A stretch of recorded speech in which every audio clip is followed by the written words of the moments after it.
हम खबरें दिखाएंगे आपको देश दुनिया की, राजनीति की, खेल की, क्राइम और मनोरंजन की सभी छोटी बड़ी खबरें। देखते रहिए झारखंड जागरण न्यूज, सिर्फ झारखंड जागरण न्यूज। नमस्कार, जोहार मित्रों, आप देख रहे हैं झारखंड जागरण न्यूज.com से सद्दाम अंसारी की रिपोर्ट।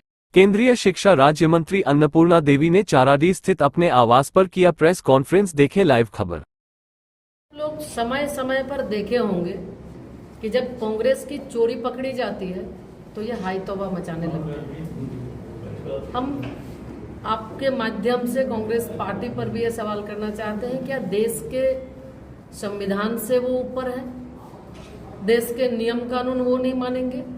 आज जो इनकम टैक्स आयकर विभाग के द्वारा उनके खाता फ्रीज करने की बात जो ये हाई तौबा उसकी मचा रहे हैं, तो ये आप भी जानते हैं, देश की आम जनता भी जानती है कि नियम सबके लिए एक है। भारत देश में रहते हैं तो निश्चित रूप से सबको देश का कानून, देश का नियम मानना होगा। और आज इनकम टैक्स के माध्यम से जो फ्रीज हुआ है, तो जो इनकम टैक्स में उनको जो टैक्स देना था आयकर विभाग के माध्यम से, बस उतने ही पैसा को उन्होंने फ्रीज किया है। कांग्रेस की चल अचल संपत्ति बिल्कुल छुआ भी नहीं है। तो आज ये चाहते हैं कि लूट में छूट मिले। जो भी जिस भी पार्टी को फंडिंग आता है, चंदा आता है, इनकम टैक्स के दायरे में आता है, उसके माध्यम से वो छूट भी देते हैं और उसमें टैक्स जमा करने का भी प्रावधान है। उसी के तहत हर एक पार्टियां देती है, कांग्रेस पार्टी को भी देना था, लेकिन लगातार इनकम टैक्स के नोटिस के बावजूद इन्होंने नहीं दिया। ये न्यायालय में भी गए, लेकिन न्यायालय ने इन्हें फटकार भी लगाई और उस फटकार के बाद वो लोगों के बीच धरना प्रदर्शन और सभा के माध्यम से वो लोगों को गुमराह करना चाहती है।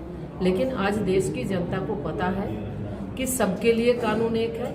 जब एक साधारण व्यक्ति अगर कोई काम करते हैं तो वो भी इनकम टैक्स पे करते हैं, तो निश्चित रूप से पार्टियों का भी, क्योंकि ये भी जो एक इनकम टैक्स के दायरे में आता है, तो जो उनको चंदा दिया जाता है उसके माध्यम से छूट के बाद जो टैक्स दिया जाता है, नियम तो सभी पार्टियां देती है, लेकिन कांग्रेस पार्टी नहीं चाहती है कि हम दें। और कहीं ना कहीं ये दिखाता है कि चुनाव के हार के डर के वजह से आज इनके राष्ट्रीय अध्यक्ष के भी बोल आप देख रहे होंगे कि संवैधानिक संस्थाओं को वो धमका रहे हैं, आज अनर्गल प्रलाप कर रहे हैं। तो आज जो स्थितियां बन रही है कि 2019 के चुनाव में तो कांग्रेस पार्टी को डबल डिजिट भी आया था, अब इस बार ऐसा लग रहा है कि वो सिंगल में ही सिमट जाएंगे। और इनके जो गठबंधन है, तथाकथित इंडी गठबंधन, तो आप देखे होंगे कि उस गठबंधन में वैसे ही सारे लोग हैं जो चाहे वो बड़े बड़े घपले घोटालों के साथ और लूट को